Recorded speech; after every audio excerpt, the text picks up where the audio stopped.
tá? Com a Bárbara conosco. E a Bárbara vai falar sobre os limites da representação e a desdemocratização. Então, com vocês, a Bárbara. Ou conosco, a Bárbara.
Bom, boa tarde.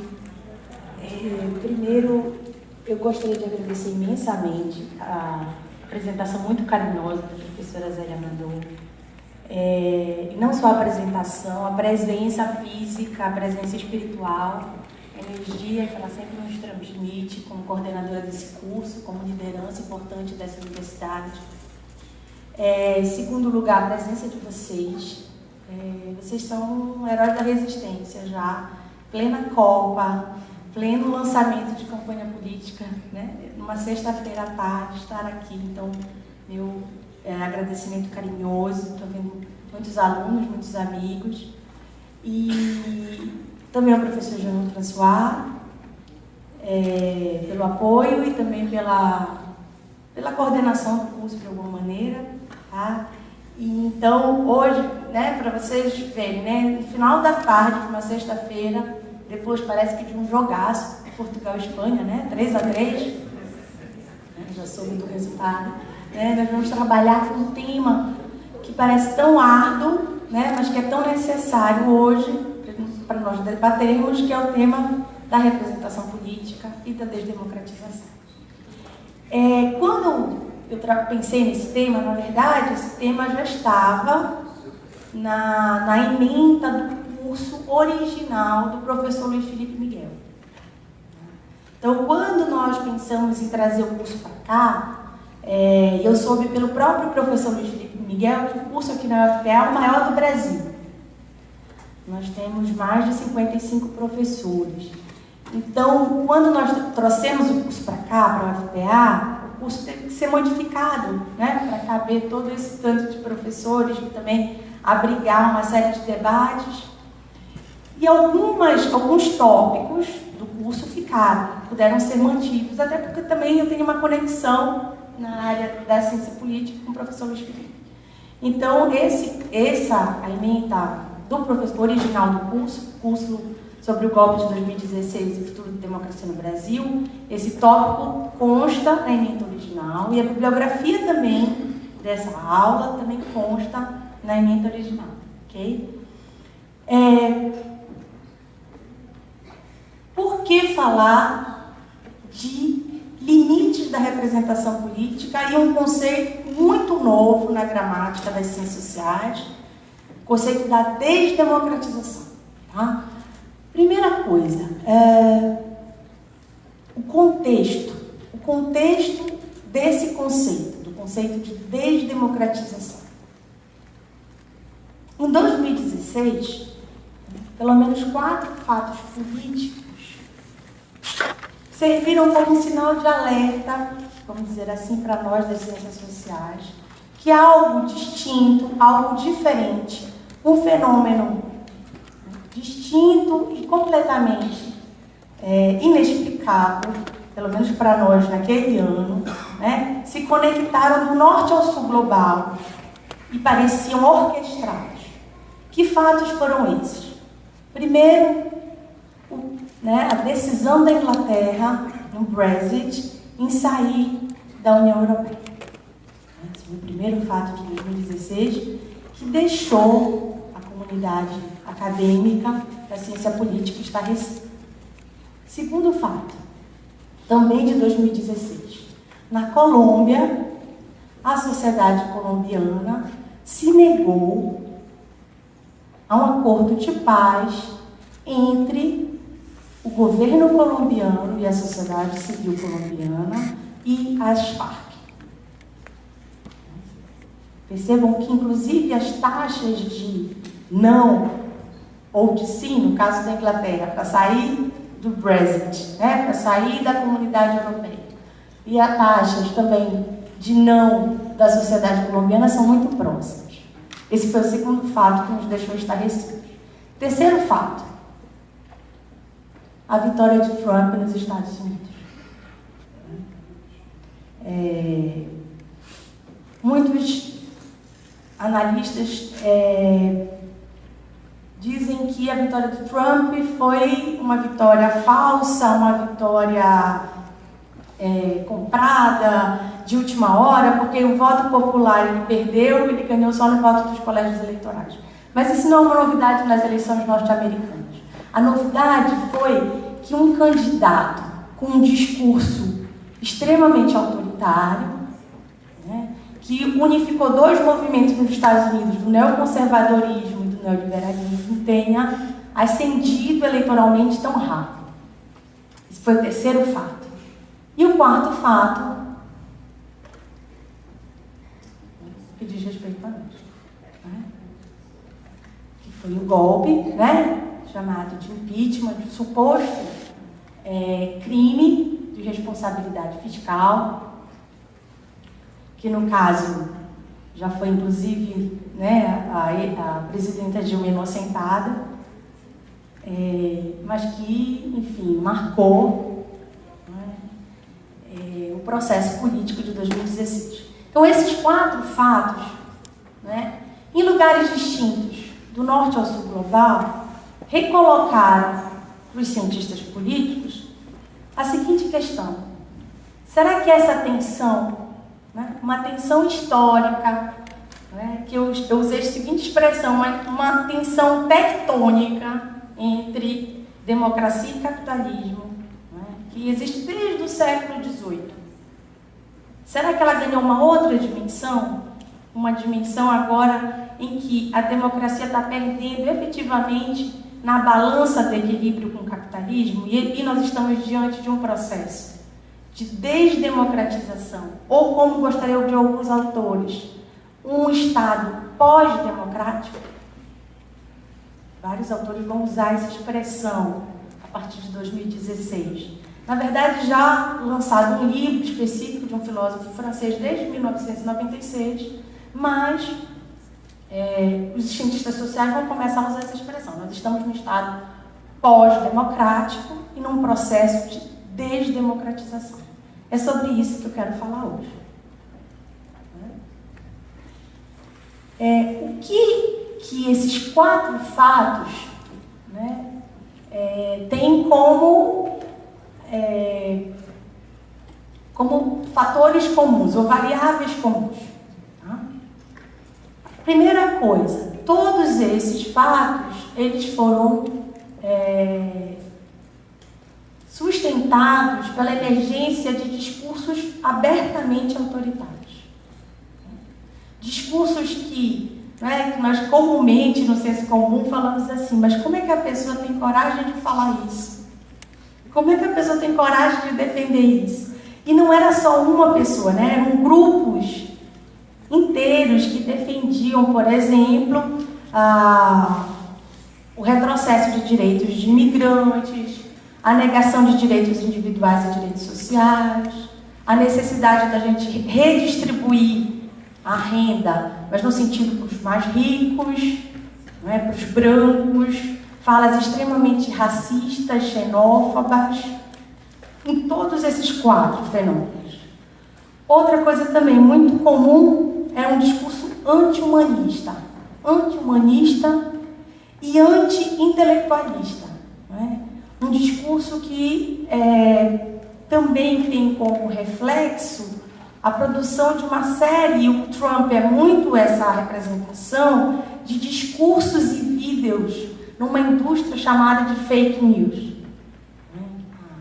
Um debate. Então, também no Brexit isso também foi presente, a ideia de que você produz conhecimento não mais através de livros, não mais através de debates acadêmicos, mas através de vídeos informativos.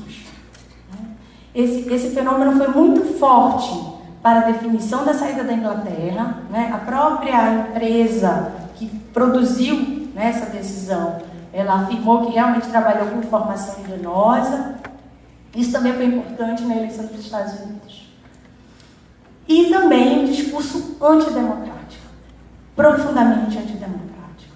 Uma desconfiança profunda com a democracia. A democracia seria um regime que produziria um excesso de demanda social, um excesso de desequilíbrio na família, de desorientação da ordem social. Isso também foi observado nos 4 fenômenos. Eventuais legitimações eleitorais. Né? O único processo que não teve aprovação eleitoral foi o golpe, né, / impeachment da presidenta Dilma. Os outros todos tiveram aprovações eleitorais. E tiveram também figuras autoritárias muito marcantes.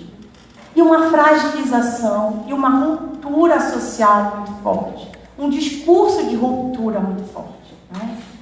Não foi só no Brasil, mas nós sentimos isso particularmente, né? Que as famílias deixaram de conversar no almoço de domingo sobre política, ou que os colegas se separaram, ou brigaram, os amigos, né? E as máscaras, né? Todo mundo diz, as máscaras caíram. Não foi só no Brasil. Nos Estados Unidos isso aconteceu também, na Colômbia muito forte, a ponto da comunidade colombiana repensar seus acordos de paz, numa sociedade que já é muito fragilizada, porque tem uma relação com o poder paramilitar muito complicada. E também, né, mais especificamente, além da Colômbia, nos Estados Unidos e na Inglaterra. A Inglaterra, né, todo o discurso de xenofobia, de, vamos dizer assim, de combate aos refugiados, inclusive muitas críticas a uma política conservadora da Alemanha, representada pela ex-ministra Angela Merkel, que era considerada na época uma ministra comunista, vejam só. Né? Bem complicado o discurso. Então, diante, né, são lugares distintos, né? Colômbia, Brasil, eu não vou falar aqui nem de Honduras, nem desses processos complicados de impeachment duvidosos, né? Estou falando só de quatro lugares, Colômbia, Brasil, Inglaterra e Estados Unidos, que estão em lugares distintos no globo, mas que produzem fenômenos e discursos políticos muito próximos.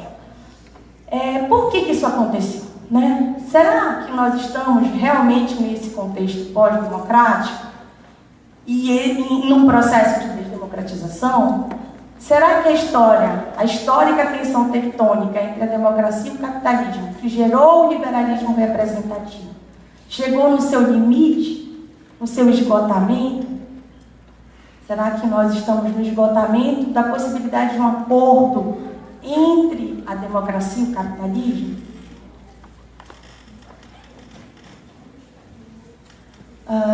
Primeira coisa, o conceito. De onde vem a palavra pós-democracia? Vem dessa obra aqui, desse autor chamado Jacques Rancière, chamado O Desentendimento. Foi lançado aqui no Brasil em 1996. O que o Jacques Rancière aponta no conceito de pós-democracia? Primeira coisa, ele observa com esse conceito a ideia de um profundo esvaziamento da política e uma ampliação da economia em múltiplas direções. Por exemplo, quem trabalha com comunicação, né, trabalha muito com a linguagem, né, com a expressão linguística. nós brincamos, né, que quando a pessoa tem um espaço em que um determinado tema ele é muito amplo e ele quase que coloniza os outros temas da sociedade, ele é muito utilizado por nós. Então, por exemplo, uma dimensão de que a economia está na nossa vida e não está só no discurso da GNT, do Globo, etc., é como nós falamos, por exemplo, das nossas relações amorosas. Sempre brinco com os meus alunos. Né? Como é que a gente trata a nossa relação amorosa? Ah, será que aquela pessoa vale esse investimento? Fulano, a fila anda, hein? Eu não tenho tempo para perder com você. É bom que você, né, possa produzir comigo uma família produtiva, um casal produtivo. Né? Então, esse tipo, né, é um sintoma social, né, de que a linguagem é um belo canal para expressar como a economia vai colonizando nossos modos de vida. Lógico que a política também fala de uma linguagem, né, de poder, né, a questão fálica, né, eu posso, eu vou, eu falo. Mas a questão é que mesmo a política, ela vai começando a ser colonizada pela própria linguagem, né, a linguagem rainha, a linguagem mestra do nosso tipo de relações sociais, que é a linguagem da economia. Então, a primeira observação do Rancière, né, o esvaziamento da política e uma colonização cada vez mais ampla da economia. O Rancière também observa que há uma privatização do poder político, aí ele já está falando não só da linguagem, mas do poder enquanto sistema, né? A gente está falando aqui agora da Câmara, dos Deputados, do Senado, né? Que há uma privatização desse poder político pelo poder econômico em escala global. Isso é muito claro, por exemplo, na Europa, porque há todo um debate se realmente os parlamentos europeus hoje têm capacidade de decidir sobre seus Estados-nações sem a decisão da Comissão Europeia, da Comissão Executiva ou do Tribunal de Justiça Europeu, que são órgãos burocratizados que não têm nenhum tipo de pressão eleitoral. Então é como se o poder político ele não passasse mais, em nenhuma medida, por algum tipo de pressão política dos cidadãos que, em tese, né, deveriam ser soberania popular. Esse é o segundo fato que ele observa para falar da pós-democracia.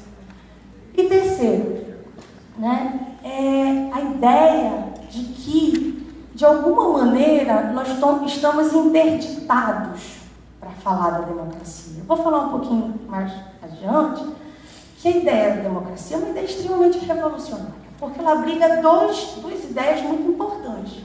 Ela abriga a ideia de que todos têm ou devem ter igual consideração e respeito, ou seja, que tem uma variável moral, muito importante na democracia, ou seja, uma igualdade, né, a ideia de revolução do século XVIII é exatamente essa. E a ideia de que você tem um exercício da sua vontade, né, que pode ser realizado de uma maneira comum ou coletiva. Então, o que o Rancière está falando aqui é uma coisa muito grave. Ele está falando que, de alguma maneira, esses processos políticos estão interditando ou estão, de alguma maneira, limitando a capacidade que nós temos de enxergar a nossa dignidade moral e a dignidade moral dos outros. Ou seja, os limites para a gente reconhecer a igualdade estão muito acentuados.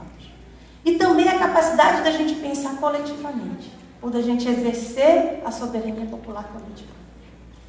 Okay? Então, esses três, vamos dizer assim, fatores implicam para o Rancière num contexto pós-democrático. Por isso que ele fala desse conceito.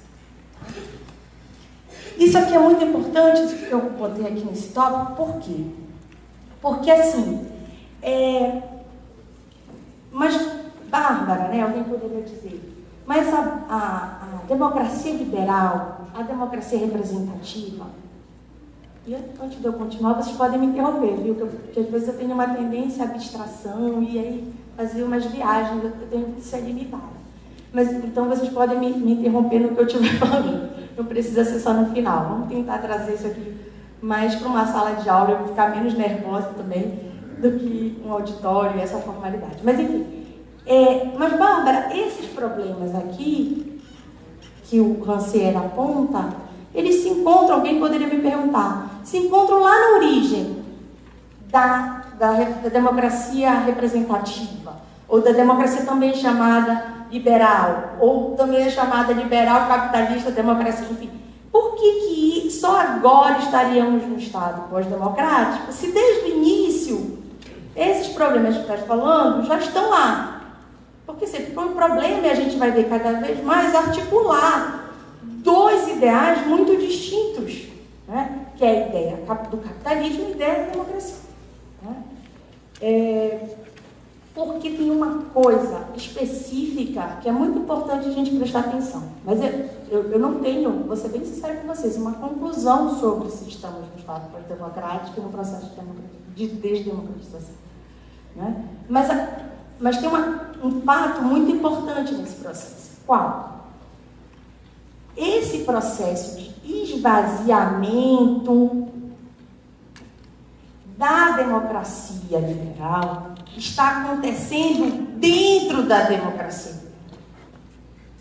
Ele não é, né, um fator ou uma série de variáveis que acontecem fora da democracia liberal.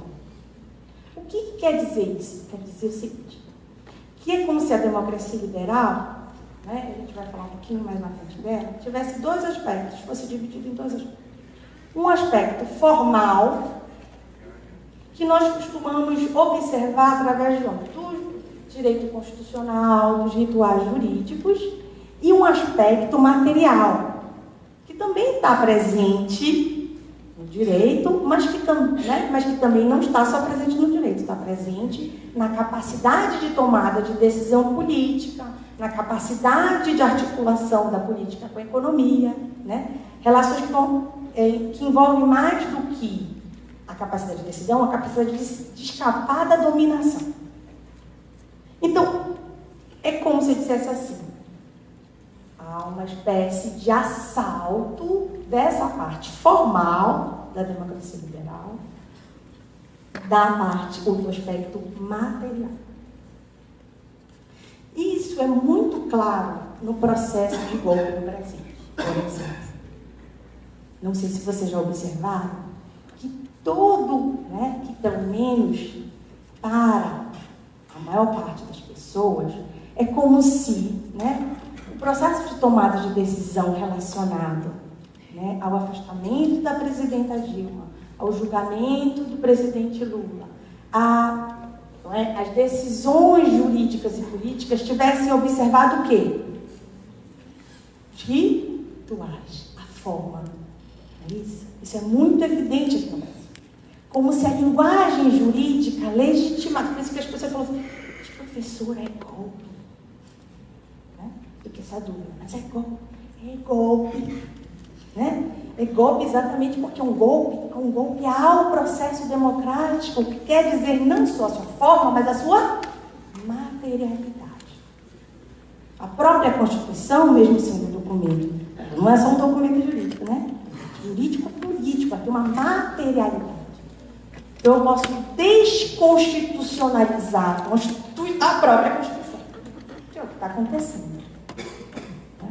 Que o Carl Schmitt chamava de ditadura comissarial. Mas eu não vou puxar para o Carl Schmitt. Você está falando assim, né?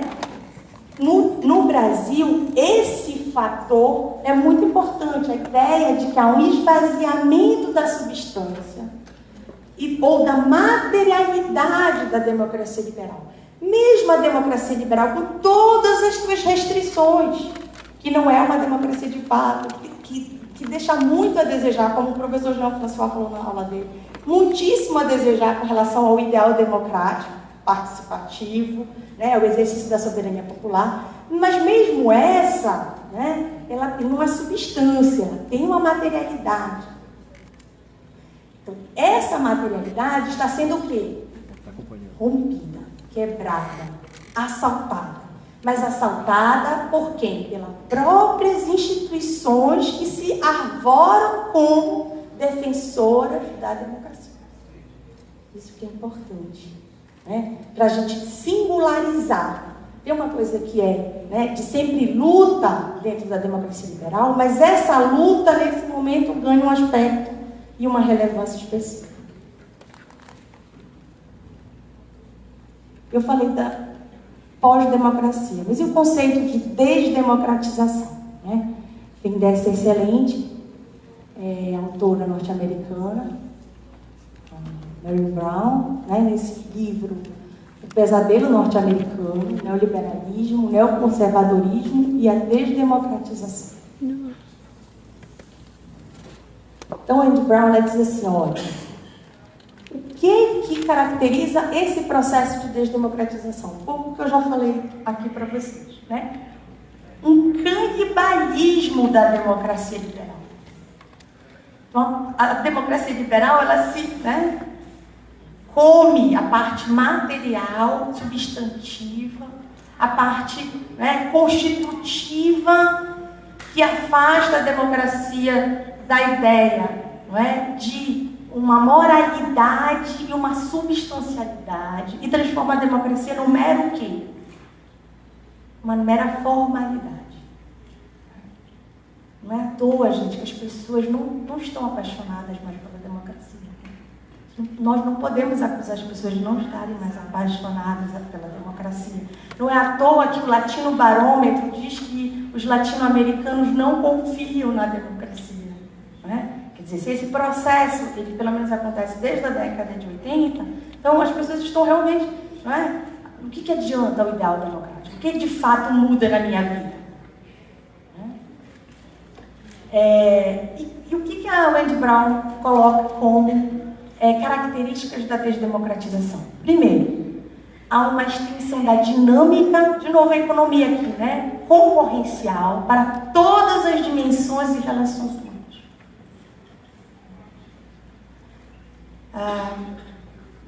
A ideia, não é, de que nós estamos sempre em concorrência. Mas não é só na concorrência para achar o melhor emprego, não é só na concorrência, não é, para achar o melhor boy, não é isso? O melhor boy é essa expressão, não é só uma concorrência estética, não é só uma concorrência pelos capitais, mas a ideia de que eu estou sempre correndo atrás de uma empreendedora que tem dentro de mim. Eu estou sempre em falta, né, com aquilo que eu poderia ser de melhor. Eu não sei se acontece com vocês, né, mas eu chego em casa exausta, trabalhei o dia inteiro, né, mas valendo. Chego lá e eu olho na minha agenda, poxa, faltou isso, faltou aquilo. Faltou isso, faltou ser uma melhor mãe, faltou ser uma melhor... Faltou isso. Faltou fazer a unha, fazer... Porque tem até as coisas, né, do aspecto lá do campo, falar do feminismo. Ainda tem essa agenda, né? Faltou fazer cabelo, a unha, né? Faltou isso, faltou... Ou seja, eu nunca... Não é só uma concorrência com o outro, é uma concorrência minha. Então, se alguma coisa acontece de errado na minha vida, sou eu que faltei. Eu podia ter feito melhor. Passa a ser uma autoculpabilização. Outra coisa, a ideia de subjetivação contábil e financeira. Eu não sei se vocês já assistiram o vídeo do Rei do Camarote. Mas é exatamente isso. O Rei do Camarote disse tudo. Você agrega ou não valor? A expressão é muito boa, né? Que é bem legal. Você agrega ou não valor? Aí ele diz que ele só pode, né, receber, por isso que ele paga aquelas bebidas caras, porque as meninas que chegam no camarote dele agregam valor. E aí, assim, qual é essa medida? Como é que você agrega valor? E quantas vezes você ouve isso em todas as esferas da sua vida? Se você agrega valor, é contábil. Se você agrega valor para os seus amigos, se você agrega valor para você, se você agrega para o seu filho. Se você não agrega valor, é melhor você se afastar de todo mundo, se isolar. De preferência, se apague. A ideia de uma contabilidade de si. Um esvaziamento da política, obviamente. Todo espaço espaço de deliberação, espaço de decisão, espaço de participação. Todos eles vão se tornando espaços pejorativos, negativos. Por isso que é importante, por exemplo, o Levante, né? Porque o que acontece? O movimento estudantil, o que faz o movimento estudantil? Gente que não quer estudar. Porque quem quer agregar valor mesmo, não está fazendo isso. Está fazendo movimento estudantil? Está estudando, está pensando em si, no seu futuro, em acumular conhecimento e acumular capital. Você já deve ter ouvido 1000 vezes. Né? Quem é que está fazendo? Quem é que é síndico, gente? Pior que eu já fui. Então, né? Mas todo mundo fica, mas você é louca, né? Ou seja, quem é que quer participar de reunião? Né? Quem é que vai para a praça, né? Para tomar e participar de decisões? Né? Quem é que faz greve? Né? Quem é que vai, que perde tempo? Porque é isso, você perde tempo. Tudo que se refere à participação, à solidariedade, a você se você se dedica, inclusive, um pouquinho de tempo ao outro, é porque você é uma besta. Esse outro, inclusive, vai puxar seu tapete lá na frente. Eu acho muito engraçado. A internet é muito cheia disso. Outro dia é isso. Olha, se você tem uma coisa positiva, não fale para os outros. Não fale, porque isso já vai lhe atrapalhar. Só você falar, a pessoa já vai desejar para você o mal e não vai acontecer isso que você está desejando. Não sei se vocês percebem, né? São sintomas do fato de que você não vê no outro a capacidade de articulação, a capacidade de expressão de desejo, a capacidade de expressão linguística, a capacidade de relação, de união. Um sentimento, claro, profundamente antidemocrático. A expressão é também do Rancière, chama Ódio à Democracia. É o último dele, é o último livro dele, traduzido e publicado aqui no Brasil. Foi publicado em 2010, isso? Mais ou menos isso. Né? Ódio à democracia.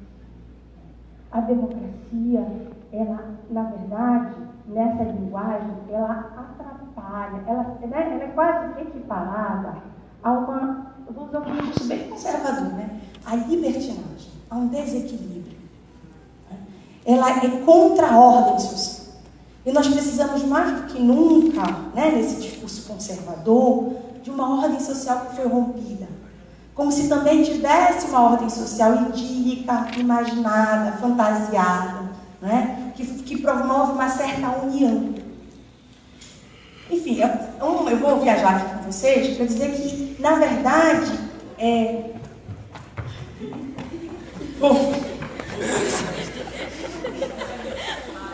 e a gente perde isso, né, também. Enfim,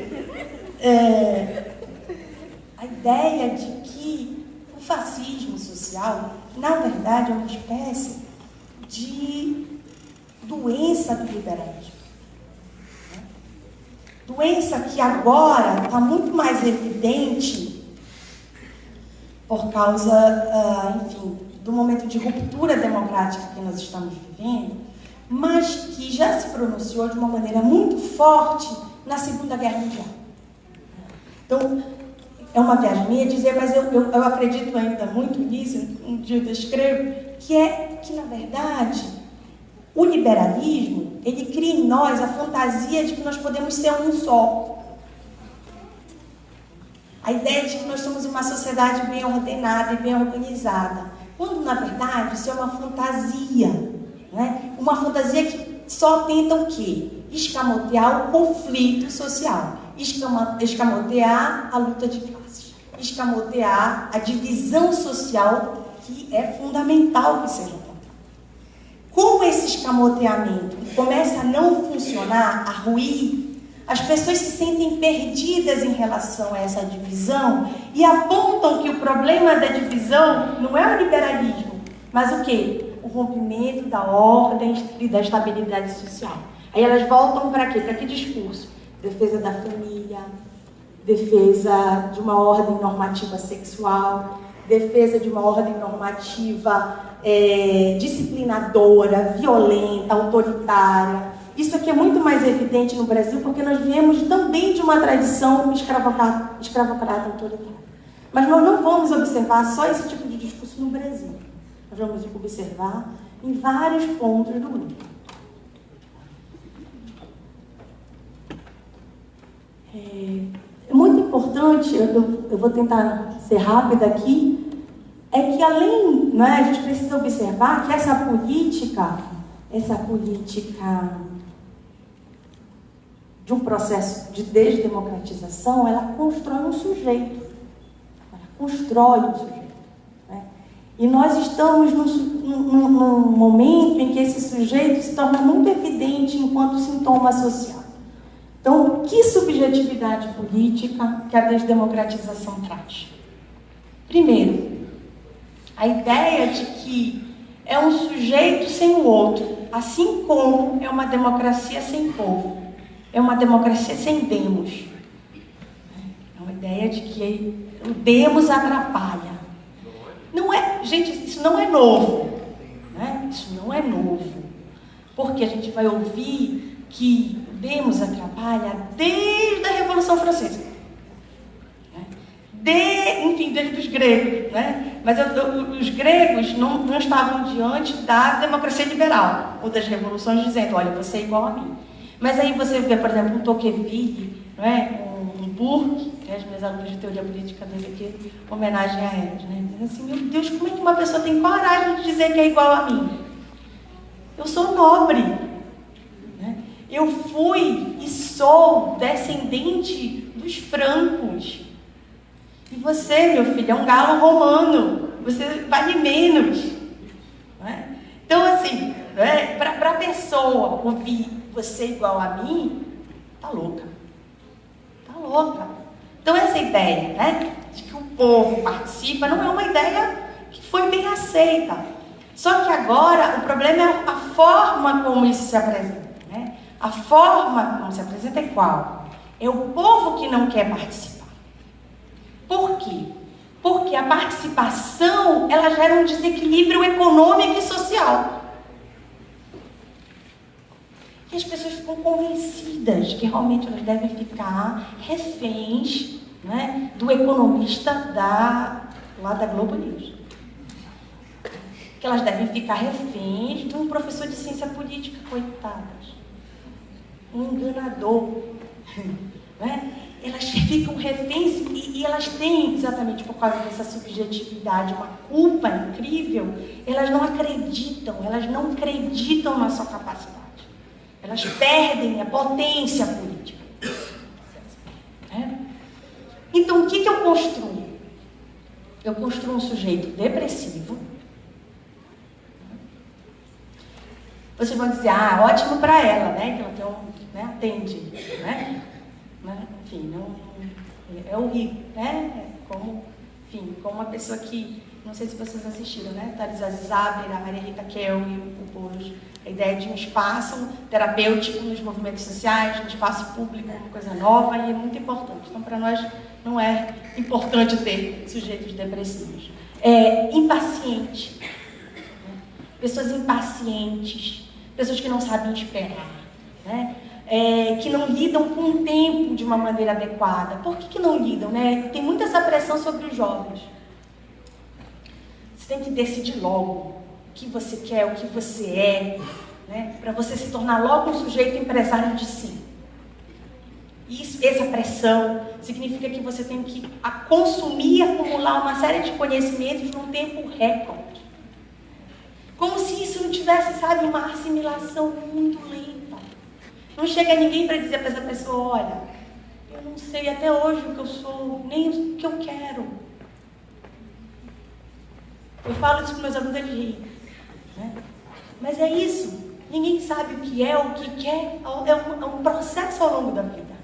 Mas como você é demandado a uma resposta muito imediata, mas demandado por quê? Porque isso significa uma falta que vai ser direcionada para o consumo, que vai ser direcionada para tamponar aquilo que você, né, tem que mostrar que você não é o que você gostaria de ser.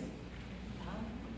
Então, sujeitos ansiosos, individualistas, consumistas, falei, né? Consumo, né? Se tem muito engraçado isso na psicanálise, né? Se antes existia um superego que dizia castrador, né? Não faça, hoje o superego diz compre, faça, goze. Né? Mas é um gozo do consumo, não é um gozo do desejo, é um gozo do consumo. Né? A ideia, né, de que o futuro está perdido. Né? Mas por que o futuro está perdido? A gente já vai viver porque ele está no mercado financeiro. Então as pessoas não têm, elas se sentem ameaçadas existencialmente. Não conseguem imaginar uma comunidade utópica. Né? Utopia ficou distopia. Não é à toa que a gente tem tanto seriado no Netflix de distopia. Né? Por quê? Porque as pessoas não conseguem mais planejar o futuro juntas. Elas têm, né, para dizer uma expressão que o Jean gosta muito de usar, elas têm como afeto principal o medo. O medo, né, e um sentimento de ameaça à sua existência. A ideia de que mais à frente o medo, as relações sociais vão se deteriorar, vão se precarizar. E nesse sentido, a política se tornou um assunto de sobrevivência brutal. Não interessa muito o que o outro vai ganhar. Eu quero sempre tirar vantagem dele. É importante que eu haja assim, senão eu vou ser passado para trás. Né? Em um ambiente ultra competitivo. Né? Então, nesse ambiente, a ideia, gente, de defender a intervenção militar como liberdade de expressão, ela não é uma ideia esdrúxula. É isso que eu quero que vocês entendam também. Ela é um sintoma disso aqui. Vão dizer, o fulano é maluco. Ele está dizendo, né, eu vou me manifestar através pela intervenção militar, e isso é uma liberdade de expressão. Né? Sintoma exatamente do canibalismo da democracia liberal. Mas ele não está, né, um ponto fora da curva. Ele é exatamente a expressão desse momento. Eu trouxe aqui para vocês esse exemplo, né? Em 2007, né, foram vendidas no Brasil 29 mil caixas de Rivotril. Por que o Rivotril? O Rivotril é um ansiolítico muito barato, né? Então, em 2007, foram vendidas 29 mil caixas. Em 2015, no Brasil, só no Brasil, foram vendidas 23 milhões de caixas de clonazepam, que é o princípio ativo do Rivotril. Né? O Rivotril tem, olha só que nome, a droga da paz química. Enfim, né? A ideia de que você vai tentar resolver seus problemas políticos através da medicalização. De que subjetividade se trata? Né?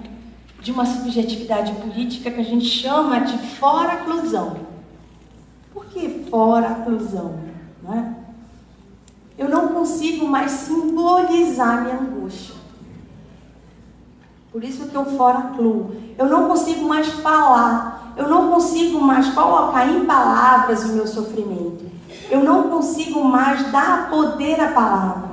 Por exemplo, a política é muito importante enquanto atividade humana porque ela dá poder à palavra. Nós podemos, e acreditamos desde lá dos gregos, que nós podemos tratar dos nossos assuntos através do logos, que como primeira tradução é a palavra. É o raciocínio, é o racional. Então, quando a gente perde essa dimensão, a gente está perdendo uma dimensão que não é só uma dimensão externa, mas uma dimensão humana fundamental. O ser humano perde muito de si quando ele tem uma das suas principais expressões limitada, que é a capacidade de linguagem. Então, esse modo subjetivo de fora-clusão, ele é exatamente aquele modo em que eu não sou mais capaz, eu não me dou condições de possibilidade de estabelecer o exercício de conhecimento e reconhecimento do outro através das palavras. Daí o ódio à democracia. pode gerar também psicose, pode gerar borderline, né? Que é aquela síndrome de personalidades extremas, síndrome de pânico, não é? Por quê? Você pode ter, enfim, visões, né? Questões psicóticas sérias. Por quê? Porque a palavra é fundamental para simbolizar não a minha vida, mas também a vida coletiva. Então, eu passo da palavra para a violência imediatamente. Né? A foraclusão, por exemplo, é muito observada em situações traumáticas. Onde é que tem uma subjetividade da foraclusão? No exercício dos campos de concentração. No exercício limite da relação humana, né, com a política. Okay? Há uma negação do simbólico nesse sentido, uma negação da angústia, né? Essa negação da angústia, que é uma angústia comigo, ela aparece em violência para o outro.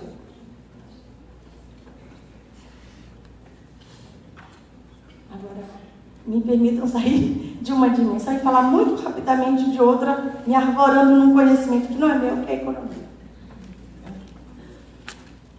Mas volto ao passado para dizer, mas Bárbara, o liberalismo, não é? Ele já é o limite da democracia. Né? O liberalismo representativo, que é um resultado da articulação entre a democracia e o capitalismo, já são uma experiência complexa e limitada no exercício de tudo isso que tu falaste. Eu estou apontando que isso, na verdade, tem uma característica, ou tem uma particularidade, ou tem um tipo ideal, que alguém pode dizer que é de uma onda neoliberal, mas que é diferente desse aqui que eu vou falar para vocês aqui. Tá? É muito importante a gente ter a dimensão, né, para não jogar o bebê com a água do banho, né, que a democracia liberal foi uma conquista. Por mais limites, né? Por mais, vamos dizer assim, restrições, né? Por mais que nós tenhamos lutado e continuemos lutando para que essas restrições sejam cada vez mais abolidas, a democracia liberal não foi um presente dos capitalistas para nós. Porque a gente põe assim, democracia versus capitalismo, igual ao liberalismo representativo. Parece que os donos do capital, parece que os nossos patrões deram para a gente. Não deram nada, tá? Isso aqui é muito sangue, isso aqui é muita luta, né? E a luta, né, da plebe, do povo, dos trabalhadores, tá? Então a gente não pode dizer assim, a democracia liberal é cheia de restrições, ela é uma democracia dos capitalistas. De jeito nenhum. A gente tem que lutar dentro dela para ampliar a sua capacidade de emancipação. Mas não abrir mão, tá? Então, a democracia representativa liberal, ela tem duas ideias muito revolucionárias que são trazidas pela Revolução Francesa. Qual? A ideia de igual consideração e respeito. Eu mereço, porque sou humana, a mesma consideração e respeito que você. Para nós parece óbvio, mas imagina para o nobre. Muito chocante. Se demorou 3 séculos para se aceitar a possibilidade dessa ideia. Muita luta, muita gente morreu por isso. Que é o aspecto da autonomia moral da democracia liberal. Né? E a ideia também, essas duas ideias fazem parte daquilo que eu falei para vocês, do aspecto material e substantivo da democracia liberal. Também como ideia da materialidade da democracia liberal, a ideia de soberania popular. A ideia de que nós temos um comum, algo que nos unifica enquanto humanidade. Com todas as restrições que isso tem, com tudo que isso significou de colonialismo, de racismo, né? Mas lembrem, né, que quando foi feita a Revolução no Haiti, né, ela foi feita porque os revolucionários franceses primeiro declararam: todos somos iguais. Então, tem uma força a fala. Né? Nós não podemos abrir mão da fala e do discurso dizendo que eles são meramente joguetes vazios. Eles têm uma força, eles têm uma pressão política. Tá? O liberalismo democrático, ele é, não é, uma limitação, ele tenta, ou pelo menos tenta ser uma limitação formal do exercício dessas ideias. Então, o que eu quero pensar com vocês? Olha, vai ter sempre essa briga entre a parte formal, né, que é uma espécie de acordo político depois de muita luta, né, que nós arrancamos. Primeiro arrancamos o reconhecimento da necessidade de democracia igual consideração e respeito. Depois arrancamos o sufrágio. Não pensem que o sufrágio, às vezes o voto não vale. O sufrágio foi muita luta. Primeiro um sufrágio, né, baseado no censo. Depois um sufrágio baseado no letramento. Depois um sufrágio baseado na distinção racial. A gente fala de sufrágio universal, parece uma coisa banal, mas foram 3 séculos de muita luta. Então, mas dentro desse exercício, ou como os juristas gostam de falar, né, uma espécie de, é uma forma específica, eu não gosto muito, quer dizer assim, nós temos uns direitos individuais, depois os direitos políticos e depois os direitos sociais, né? Essa narrativa dos direitos. Ela é uma narrativa, para mim, complicada, porque ela escamoteia que, na verdade, é uma luta dentro, né, desse processo. E é uma luta sempre em relação ao quê? A dominação. Não é um fato, vocês sabem disso, né? Não é um fato que eu digo assim, olha, todo mundo é cidadão porque pode votar, participar do processo político formal. Mas a minha capacidade de tomada de decisão não é igual dos outros. Por quê? Por uma série, né, privilégios, não é? Por uma série de capitais. A minha capacidade de influenciar os outros não é igual. Será que eu tenho a mesma capacidade de influenciar os outros que o Jorge Soros? Ninguém, em sã consciência, dizer que sim. Né? Então, eu tenho um processo formal, mas eu tenho o quê? Processos de dominação social que se estabelecem dentro desse processo. E a questão toda é essa. E isso sempre se deu, gente, isso sempre se deu materialmente falando.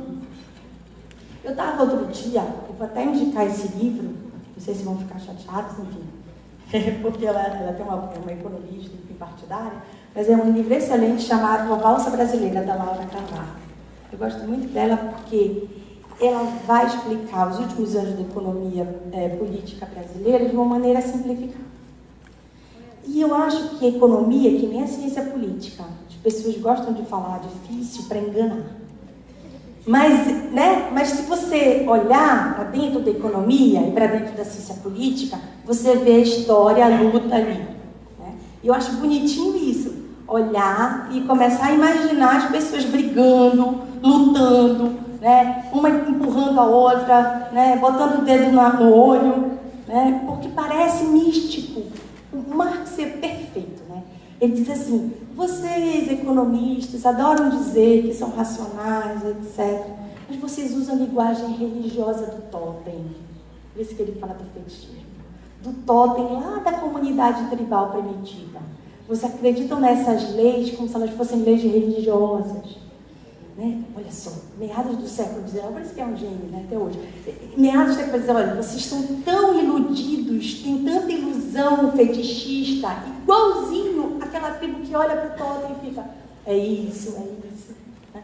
Então, é exatamente isso o fetichismo. Quer dizer, a ideia de que você, né, como se aquilo fosse assim, muito místico, uma espécie de, né, quase que, eu lembro sempre das palavras, né, em latim do período medieval.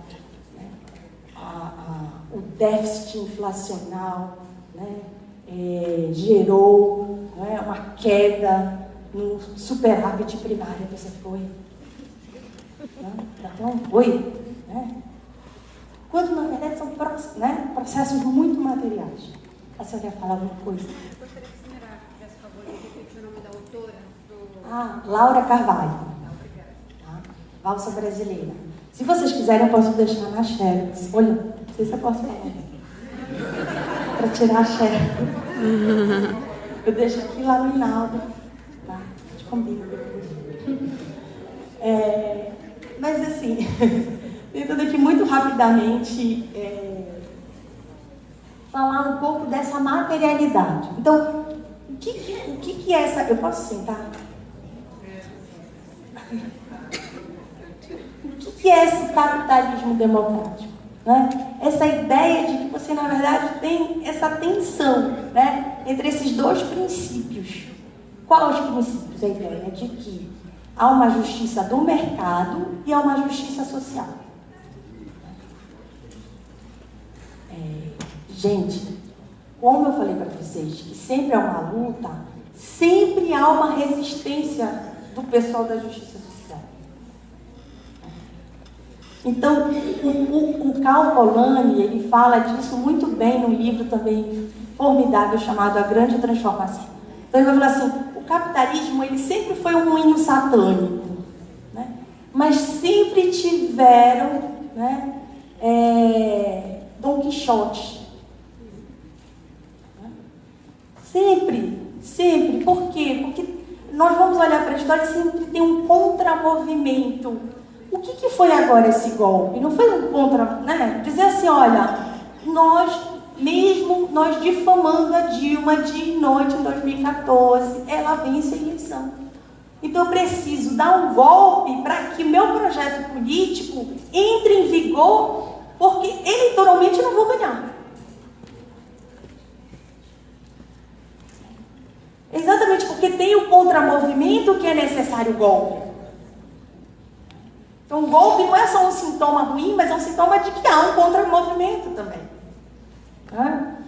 Então, nós vamos sempre ter na economia, mesmo na economia, um movimento que vai dizer assim, uma economia convencional, né? Vamos imaginar a Miriam Leitão, quem mais? Sei lá, não assisto a Globo News, mas imaginando aqui a Miriam Leitão, aqueles economistas da Globo, que vão dizer o seguinte, né? A economia é uma ciência neutra, a economia é uma ciência importante porque ela é baseada em leis naturais. A economia, ela tenta criar riqueza para a sociedade, enquanto a política tenta criar irresponsavelmente demandas que não dá conta. Porque os políticos são irresponsáveis, corruptos, safados. Né? Porque quem segura a onda, vou usar assim essa expressão, no fim das contas é a economia. E a política tenta a todo momento destruir. Né? São as comunidades que criam moralidade na política, na economia. A economia é isenta. E a economia pensa simplesmente em crescer com o bolo de todos. Ou seja, ela não apresenta a ideia dos interesses daquele que tem mais predominância no mercado, como se não fossem interesses deles. Não, ela está defendendo o interesse geral. Em compensação, tem sempre a economia política, né? Como um representante máximo, Marx. Então, a economia política sempre vai pontuar. A economia é moral.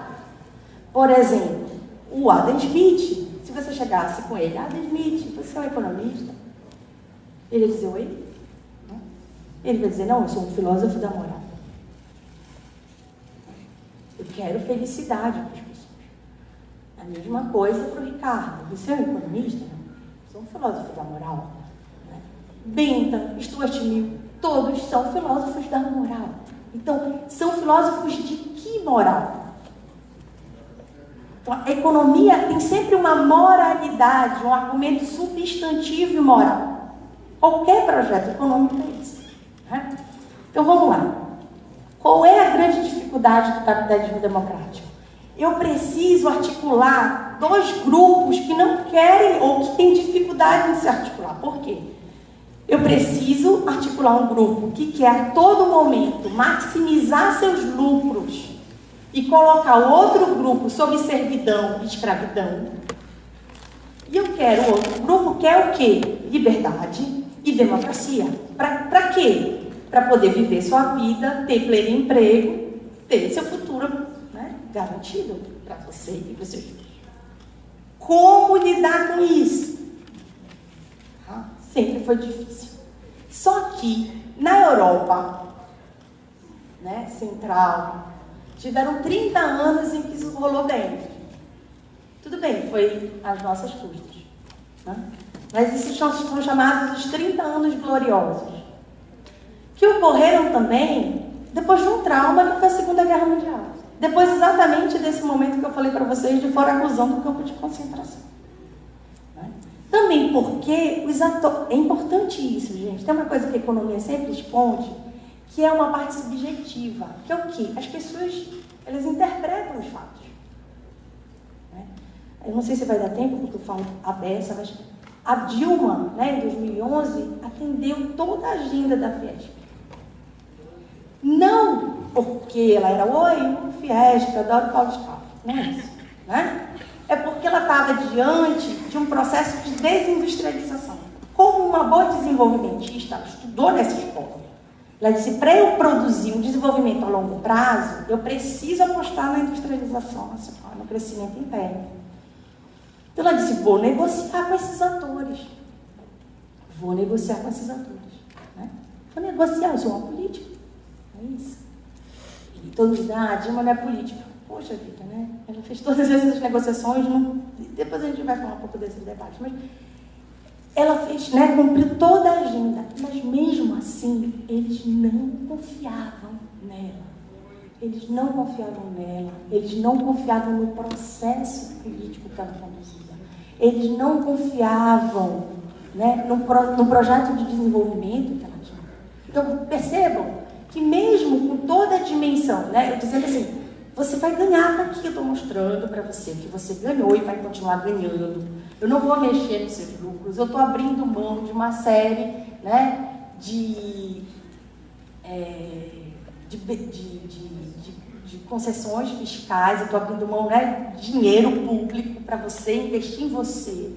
E mesmo assim, eles não investiram neles, eles não investiram nela e não investiram no Brasil.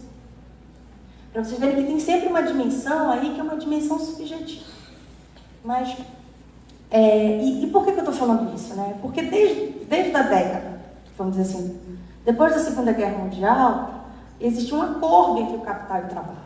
E a Europa viveu os 30 anos gloriosos, que vão de 50 a final de 70. Em que os sindicatos se fortaleceram, em que o que nós chamamos de estado de bem-estar social, em que foi garantido o pleno emprego, em que foi garantida uma circulação e o acúmulo do capital junto com o aumento de bem-estar para a classe trabalhadora. Mas, desde a década de 80, começam a surgir interpretações, isso é muito importante, porque também surge junto com o movimento que o Foucault chama de neoliberalismo, mas também junto com uma escola chamada de capital humano, uma série de projetos que também são ressuscitados como dos liberais libertários, que a gente ouve muitas pessoas falarem sem ler, que é o Hayek, o Friedman, etc. Eles ressurgem na década de 80 e eles produzem o que a gente chama de teoria da escolha pública. O que é a teoria da escolha pública? Que começa, de alguma maneira, por isso que eu falo dos agentes, porque essas pessoas que atuam no mercado financeiro ou no mercado da indústria nacional, produtivo, do capital produtivo, do capital financeiro, elas vão ouvir o quê? Os especialistas. Os especialistas são formados em universidades. Então, existe um consenso teórico. Então, esse consenso teórico começa a ficar muito conservador. E mesmo, por isso que eu estou falando para vocês, os atores começam, mesmo com... E a gente vai ver isso nos Estados Unidos também de uma maneira muito clara. Depois que, em 2008, o governo norte-americano dá todo o dinheiro para compensar as perdas da crise financeira, da bolha, do subprime, que é a questão da financiarização dos imóveis e da hipoteca nos Estados Unidos, mesmo com todas as concessões, os agentes financeiros ainda ficam desconfiados do Estado. Por quê? Porque essa percepção conservadora do mundo se instala de uma maneira tal que eles entendem que toda atividade política ou toda atividade estatal é uma atividade negativa para a economia. E quando ela começa? Aí, na década de... Ela foi feita na década de 60, mas ela é difundida no governo Thatcher Reagan em 80. A ideia de que as crises econômicas, basicamente, se originam de intervenções políticas. Quando a gente sabe que as crises econômicas, elas têm origem exatamente na desconfiança que os capitalistas têm com a intervenção democrática. Mas isso é redimensionado, né? A ideia de que a economia está em crise, porque a política intervém demais, né? E essas intervenções políticas, elas distorcem os mercados, elas visam metas sociais que tornam, não é, a economia desequilibrada, né? Elas acreditam que o ser humano é o próprio empreendedor de si, né? E próprio responsável por si. As críticas, né, aos acordos extremamente burocratizados do Estado e a necessidade, né, uma política de redimensão da política fiscal. Eu vou passar rápido aqui, porque eu sei que eu estou falando não sei quanto tempo, mas enfim. Né? Então, a ideia é de que nós temos que cada vez mais, por isso que eu estava falando do processo de desdemocratização, né? Não é à toa que a gente tem um esvaziamento político, porque a política começa desde esse período a ser vista como uma área que produz o quê? Que produz desequilíbrio na balança comercial, que produz desequilíbrio financeiro, né? E desde essa época que começa a acontecer, né? Começam a ter desequilíbrios entre o capital e o trabalho que tinham mantido um casamento de 30 anos estável. Isso acontece basicamente no final da década de 70, com o que a gente chama de crise da dívida pública, né? Aqui a gente chamou de crise nos períodos, né, do final do governo militar, no período de Sarney, né, que nós compramos, na verdade, a dívida privada. Pois é. Então, não sei se vocês vão me chamar a atenção disso, por favor. Não é complexo, mas eu vou tentar simplificar para falar um pouquinho rápido. Esses conflitos, eles vão aparecer na economia e na política, obviamente, mas na economia eles vão ser escamoteados por determinados termos. Então, por exemplo, inflação. Inflação para nós é uma coisa horrível, né?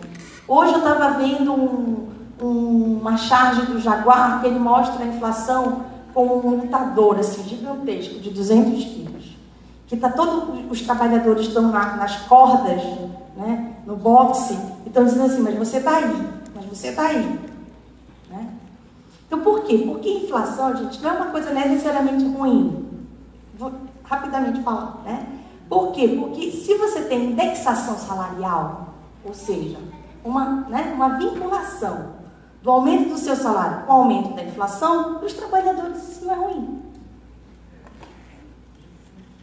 Tá? O problema é quando não tem indexação salarial. Qual é o problema da gente ter uma inflação muito baixa? Né? Dizendo bem rapidamente, o desemprego aumenta sensivelmente. Então, a luta dos trabalhadores não é uma luta só por aumento salarial, e aumento de benefícios sociais, e aumento da seguridade social, e aumento dos serviços públicos, porque tudo isso é divisão de renda e distribuição de renda. Mas é também da garantia do pleno emprego.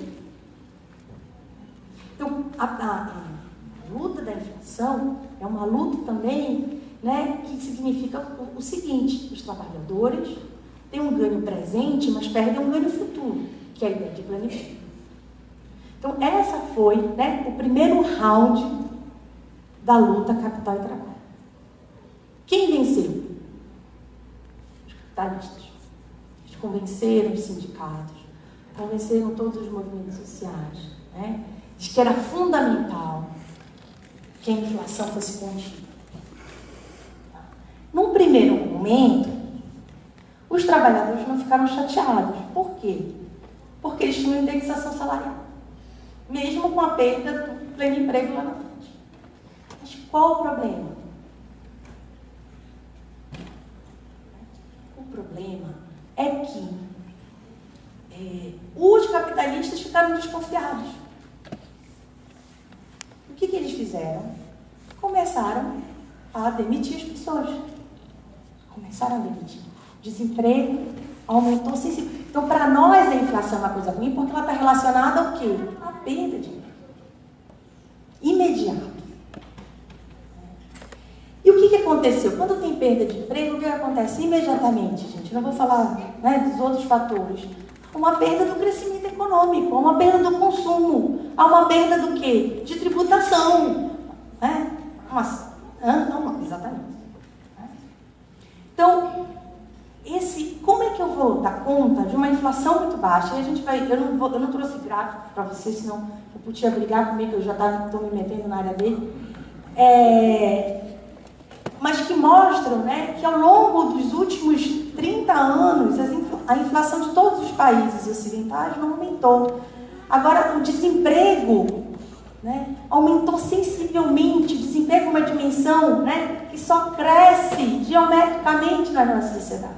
A gente até lida já com o fator desemprego. Então, o primeiro round, nós aceitamos abrir mão do nosso plano. E mesmo assim, os capitalistas disseram, não, a gente não vai demitir vocês agora no presente. Segundo round, esse foi o pior. Esse foi o pior. Por isso que eu falo para vocês, esse foi o pior por quê? Porque os trabalhadores se vingaram eleitoralmente. Sindicatos. Deixa eu dizer para vocês em quem eu vou votar. Nos conservadores. Aí quem aparece? Né? Os nossos amigos neoliberais, Ronald Reagan, né? Que é engraçado, era um ator também de cinema norte-americano, e Margaret Thatcher. Né? Os dois vão conduzir 2 mandatos. E eles vão fazer 2 coisas muito complicadas para nós. Eu falo nós porque eu sou trabalhadora, de verdade. Eu preciso trabalhar e pagar as contas que elas não vão parar de chegar na minha casa. Primeiro, eles fizeram uma política de combate aos sindicatos. Né?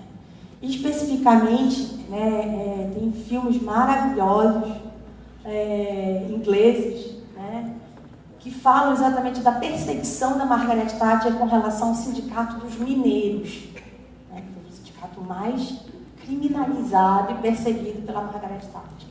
Né? Especificamente nos Estados Unidos, o sindicato que foi mais perseguido pelo Reagan foi o dos aeroviários. Ele destruiu. Mas, de maneira geral, eles destruíram todo o sistema sindical. Ou seja, toda a capacidade de decisão coletiva, via organização do trabalho, né? Foram desmontando, criminalizando, desregulamentando, prejudicando as garantias. Né? E outra...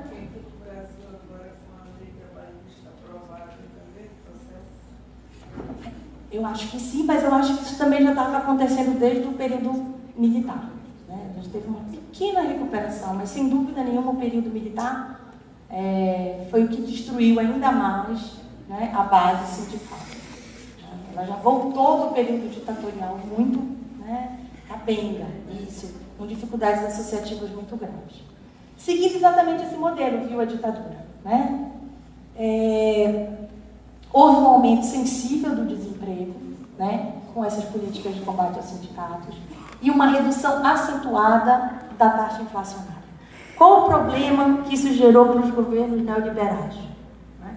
Aumento da dívida pública, que não tinha mais consumo, não tinha mais renda, estagnação do crescimento e crescimento da pressão eleitoral e esvaziamento dos movimentos sociais. Teve uma resposta imediata a isso, quer dizer, imediata não, né? Porque eles ficaram 2 mandatos sucessivos, tanto Reagan quanto a Thatcher. Né? E nos Estados Unidos, logo em seguida, né, na década de 90, nós temos a substituição dos republicanos pelos democratas. E aí a gente vai ter a política do Clinton, tá? Que é esse terceiro round. Mas percebam, gente, e já começa a ficar complexo, né? A amarração do Reagan já deixa uma espécie de caminho que, de alguma maneira, e eu estou falando dos Estados Unidos, né? Estou falando do Brasil, não. Que, de alguma maneira, o Clinton se sente obrigado a seguir. Então, eu não sei se fica claro para vocês.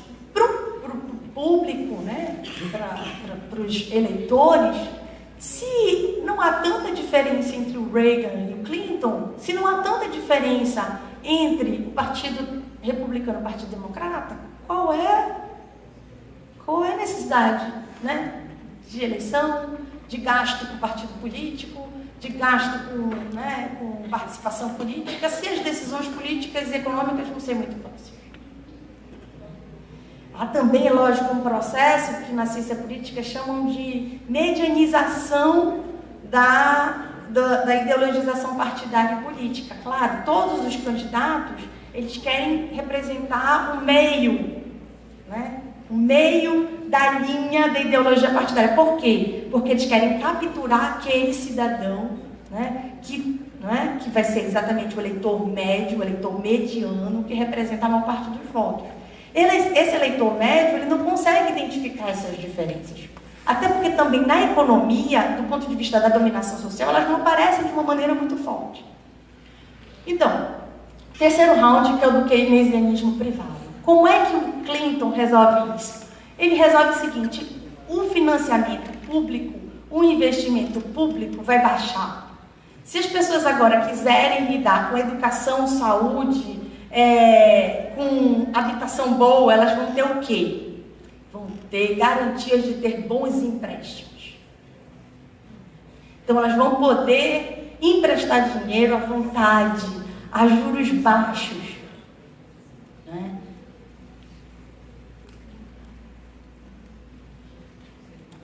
Qual o problema disso? Né? A gente sabe que o problema gerou... mas presta atenção. Quando o problema estourou em 2008, que é a grande crise, antes de 2008 gerar o estouro da bolha, exatamente, né? Por quê? Porque não existia nenhum lastro, né, para o processo de endividamento privado, e as pessoas não tinham dimensão de quanto elas estavam endividadas. Antes disso, a política do Clinton era elogiada por todo mundo. Os sindicatos europeus, né, não estou falando aqui, porque todo mundo diz, porque periférico adora elogiar o pessoal estadunidense. Não. O sindicato europeu batia palmas. O Clinton foi era um dos palestrantes, não sei se ainda é, mas bem pagos no mundo. Né, porque ele tinha conseguido conciliar, né, baixas taxas de juros, baixa de taxa inflacionária e um crescimento econômico estrondoso. Mas um crescimento econômico falso, porque baseado, né, na dívida privada e na diminuição sensível, né, da intervenção econômica do Estado. Né? Isso estourou em 2008, não vou explicar os detalhes disso. Né? Mas o que aconteceu depois? Rapidamente. Né? Os credores, né, dessa dívida privada, mesmo com todos, o que o Estado teve que fazer? Né? Pagar todos os bancos, e a gente sabe disso, não puniu aqueles que foram mercenários dentro do mercado financeiro, não puniu as agências de confiança que estabeleceu notícias enganosas sobre a validade desses documentos financiarizados. Mas mesmo assim, os credores, os capitalistas, ainda ficaram desconfiados dessa intervenção estatal. E eles exigiram que os Estados Unidos, e não só os Estados Unidos, a Europa inteira, seguisse a partir dali um regime de austeridade fiscal que ainda reduzisse ainda mais qualquer tipo de benefício social, de intervenção social em todo canto do globo. Né? Então hoje, o que a gente tem? Uma fragilidade, né, imensa dos Estados nacionais. Eu não estou falando só do Brasil, né? Estou falando, né, dos Estados nacionais ao redor do globo, em relação à chantagem da indústria da financiarização. Mesmo o Estado ajudando sensivelmente esse grupo, né? Esse grupo ainda se mantém desconfiado, exigindo lucros altíssimos do Estado. Hoje, a dimensão, eu falei muito rápido, perdão, se vocês quiserem fazer mais perguntas sobre isso.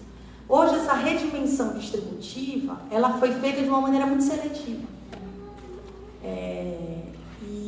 E basicamente, o que essas indústrias de financiarização hoje mobilizam são setores que eram considerados setores públicos ou então setores dos bens primários. Então, a ideia hoje é qual? Monopolizar e industrializar financeiramente a educação. Né? Isso a gente está vendo de uma maneira muito evidente no Brasil. Né? Então, você tem, eu esqueci o nome do grupo, que é o Croton, né? Foi o Croton que comprou, basicamente, exercendo quase que um controle monopolístico da educação básica no Brasil, e aí também do controle de publicação de livros didáticos.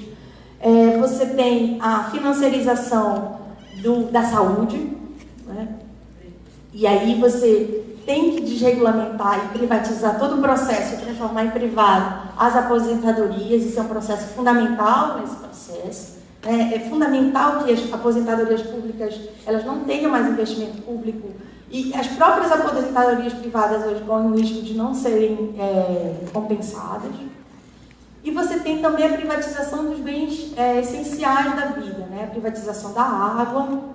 A Nestlé está declarando muito publicamente que a água não é um direito humano e ela está, né, fazendo movimentos agressivos no mercado financeiro para privatizar a água. A privatização da energia, né? A privatização dos recursos energéticos, daí que seja fundamental e central no golpe brasileiro a privatização tanto da Eletrobras quanto da Petrobras. E a privatização das sementes também, né? Uma espécie de articulação. Inclusive, a Monsanto, ela comprou a Bayer, né? Então é muito significativo, para não dizer assustador, que a Monsanto, que cria, através de sementes modificadas geneticamente, cria câncer e depois venda medicamentos de câncer porque comprou a Bayer. Então ela controla, que ela vai criar, né, doenças e depois vai vender os medicamentos para nos, enfim, né, curar das doenças. A farmacêutica e a alimentar,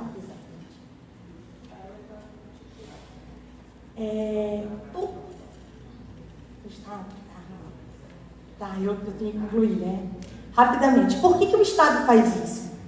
Né? Eu estava falando para vocês que é sempre o Estado que tenta garantir essa dimensão de compensação. Porque assim, olha só, o Estado também tem governos. Os governos dependem das eleições.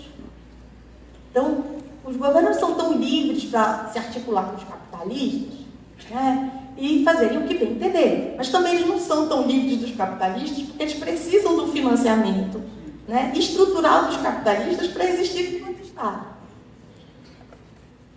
Então, vou falar bem rapidamente disso, só para pontuar o seguinte: a gente não pode achar que o Estado, e aí, enfim, tem toda uma discussão teórica sobre isso, que o Estado é, dentro da concepção liberal, um órgão neutro, né, onde não tem conflito, onde se realiza o direito à justiça, porque isso, né, isso de fato não se comprova. Mas também a gente não pode achar que o Estado é um...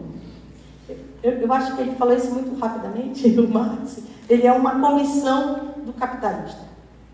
Né, porque isso também é simplificar. Então, tanta versão, e aí tem toda uma discussão que os neomarxistas fazem muito bem, né? Posso citar várias obras aqui, o Clausewitz, o Poulantzas, né? Que vão trabalhar com a teoria do Estado marxista, né? E vão redimensionar ou complexificar isso. Então, eles vão dizer assim, olha, o Estado também não é uma organização comissarial dos capitalistas, a gente não pode jogar fora o Estado. Dizer assim, não, existe um Estado necessariamente... né? E toda a burocracia, ela responde aos capitalistas. Não é. Mas também ela não é neutra. Há uma luta político-econômica dentro do Estado. Em todas as dimensões. Né? Na dimensão intrainstitucional e na dimensão interinstitucional. Então, por exemplo, o judiciário. Né? A gente pode olhar para o judiciário, eu não queria falar, vou falar muito rapidamente disso. Quer dizer, tem uma estruturação do judiciário que tem uma relação com o federalismo brasileiro, uma trajetória de luta ali dentro de oligarquias. E que você, no momento em que você faz uma política que atravessa essa instituição, você tem que estar atento ao quê? A essa luta burocrática institucional. Isso foi um erro gravíssimo dos governos políticos. Ficaram desatentos da luta, da estrutura institucional do judiciário. Mas de outros órgãos também. Tá? Mas eu estou falando especificamente dentro do judiciário. Não estou falando que o judiciário é necessariamente, né, uma coisa só acórdica. Não, tem muita luta ali dentro. Tem muito juiz que é punido porque foi na manifestação a favor da democracia, ou então, né, se pronuncia publicamente sobre determinado fato político. Então, por quê? Porque tem uma luta estrutural e política econômica dentro do órgão. Daí que a gente tem que pensar o Estado a partir de pelo menos 3 articulações. Uma articulação estrutural, outra articulação seletiva. Para nós isso é muito evidente hoje, né? Por quê? Porque a gente observa a seletividade de uma maneira muito forte e candente.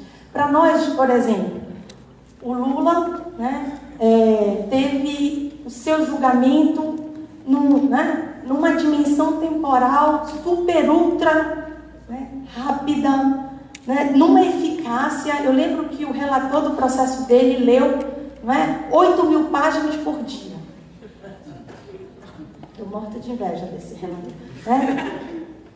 8.000 páginas por dia. E agora, para julgamento dos recursos, não dá, não pode. Né? No caso do Lula, é lógico que essa dimensão simbólica é muito forte. E nós ficamos logo chocados. Mas isso, né? Isso acontece o quê? Sempre. Sempre. Estou falando aqui mais especificamente do judiciário. Quantas vezes quem vai para uma sala de audiência não precisa ser advogado? Dependendo do traje, dependendo se a pessoa tem, dependendo do tema, se for assunto de direito tributário, o juiz vai tratar de uma maneira, se for direito criminal, ele vai tratar de outra.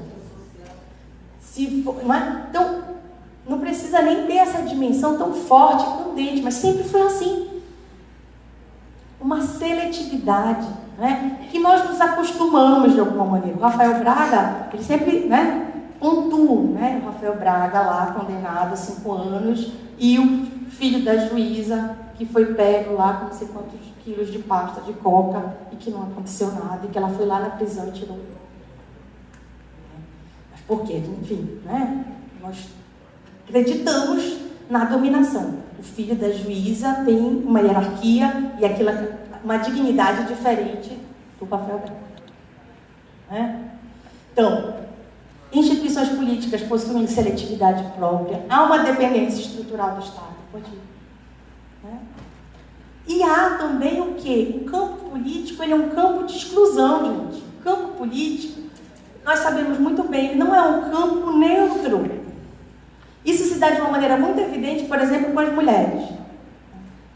Eu sempre, né, pontuo. Nos últimos 40 anos, o IBGE, o IPEA, que trabalham com dados do PNUD, do PNAD, etc., eles mostram que as mulheres cresceram em todas as dimensões socioeconômicas. Né? Cresceram em aumento da educação, são mais graduadas, são mais pós-graduadas, cresceram no aumento da renda, cresceram no aumento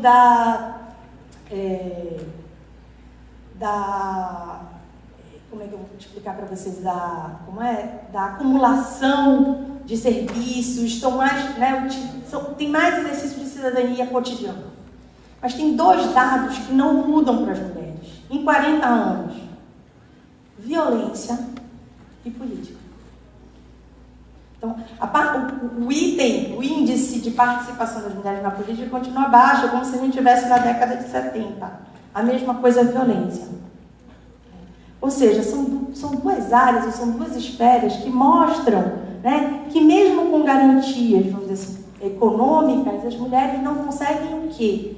Capacidade de participar, de tomar decisões no campo político. Por quê? O campo político é um campo extremamente excludente, mesmo com determinados aumentos, né, de capital econômico e capital social. Eu não tenho o quê? O reconhecimento dos outros como uma pessoa autônoma e capaz de tomar decisões políticas, mesmo com as cotas. E enfim, as mulheres, isso é muito claro. Por exemplo, as mulheres... Tem pesquisa que mostra que mesmo as mulheres que estão dentro do Congresso Nacional, para que elas permaneçam dentro do Congresso Nacional, elas precisam falar menos. Porque toda vez que uma mulher fala, ela é pontuada menos. Então um monte de pesquisa que mostra que todo discurso feminino é considerado um discurso de política soft. Então, quando a mulher fala, ela vai falando de reprodução social, de fertilidade, né? Mas ela não vai falar de direito tributário, de ordem social e econômica. Então, o campo político ele não é só uma exclusão de fora, mas ele é uma exclusão de dentro. Então, essas três dimensões que eu não vou poder explicar, se vocês quiserem eu posso explicar uma outra vez, então eu coloco esses slides lá na página do curso, são essas dimensões do Estado.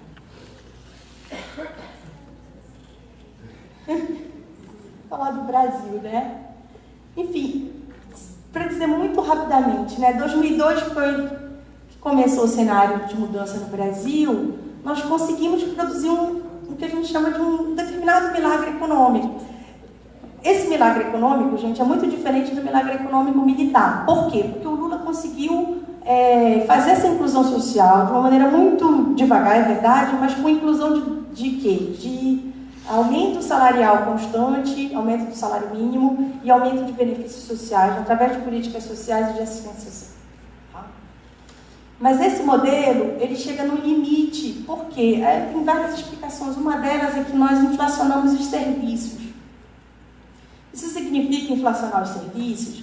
Significa que a gente gerou, ao longo do tempo, uma inclusão de pessoas que tinham uma renda baixa, mas que tinham pouca capacidade porque não foram... Né? Não tinham isso adquirido anteriormente, a capacidade de uma educação tecnológica que serviria para o crescimento da indústria. Então, em 2011, que foi quando a Dilma teve que assumir, ela teve que assumir diante de uma dificuldade imensa. Primeiro, uma dificuldade do preço e da queda das commodities, que isso já foi falado fartamente. Mas também um processo de estagnação do desenvolvimento e do crescimento da indústria nacional. Ela precisava projetar, né, e parar de inflacionar os serviços. Então, ela teve que lidar com isso dentro de um Congresso extremamente fragmentado, né?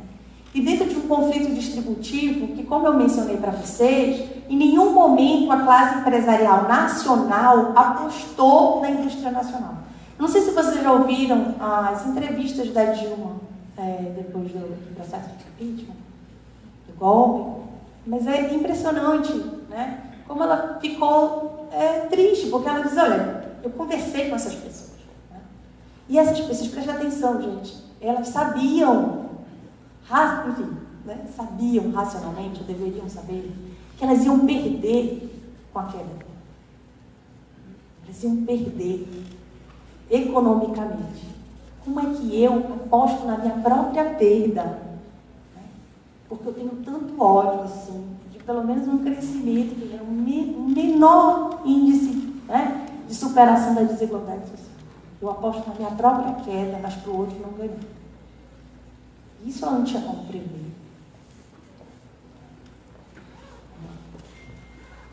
Vamos lá. E era muita coisa. Como é que... o finalzinho aí, como é que a gente pode resistir, né, a isso? Gente, assim, eu sou uma pessoa que fica bem sofrida, sabe? Estou até bem sofrida com essa Copa. Eu fico, né, com vontade de torcer, mas eu fico lembrando dos xingamentos de 2014, enfim.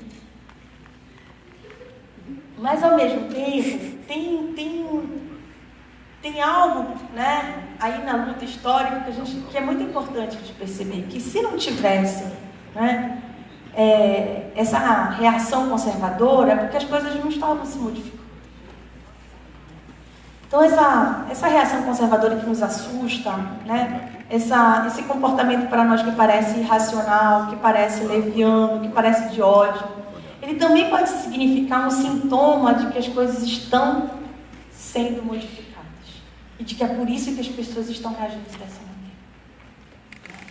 E eu acho que, hoje em dia, muito se deve a essa modificação aos jovens, né? São, às vezes, muito vilipendiados no nosso país, né?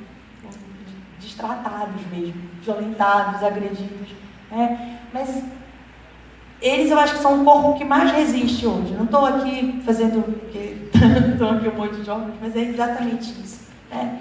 São eles que produzem essa mudança. Mas eu acho que a gente precisa também redimensionar essa resistência. Hoje a resistência me parece muito ainda desarticulada nessa significação dos corpos, dos desejos, da linguagem, do trabalho. Eu acho que a esquerda não precisa dizer eu sou uma nova esquerda ou sou uma antiga esquerda que está ligada aos sindicatos, à luta pela igualdade, à luta sindical. E eu sou uma nova esquerda que luta pela igualdade sexual, pela igualdade dos corpos. São os mesmos assuntos. A igual consideração a respeito dos corpos, a igual consideração econômica, né? Talvez essa resistência, que é uma resistência que tem que unir essas pautas, mas também que tem que perceber que a luta é também institucional, mas também é da ciranda, né? É importante ter a luta institucional, eleitoral, etc. Mas é também importante ter a ciranda, né? Por quê? Eu acho que talvez os grupos que tenham mais me ensinado hoje em dia são os grupos negros femininos, né? Que falam muito da interseccionalidade, etc. Não vai dar para explanar aqui, mas o que elas sempre dizem, as mulheres, né, negras? Primeiro, que a política é pessoal. Segundo, que a política é cotidiana. Terceiro, que a política não é só o uso da razão pública, ela é o uso também da razão expressiva, da razão emocional, da razão passional, dos corpos e do silêncio, e de todos esses significados, né? E eu acho que a gente tem que só redimensionar isso, né? E entender que sem essas três dimensões, linguagem, desejo e trabalho, a gente não vai se tornar mais humano, a gente vai se tornar cada vez mais máquina e mecanismo contábil. E, para encerrar, eu queria marcar essa minha fala com esse poema, O que Quereis, de Mayakovsky. E então, que queireis, de Mayakovsky. Fiz ranger as folhas de jornal, abrindo-lhes as pálpebras piscantes.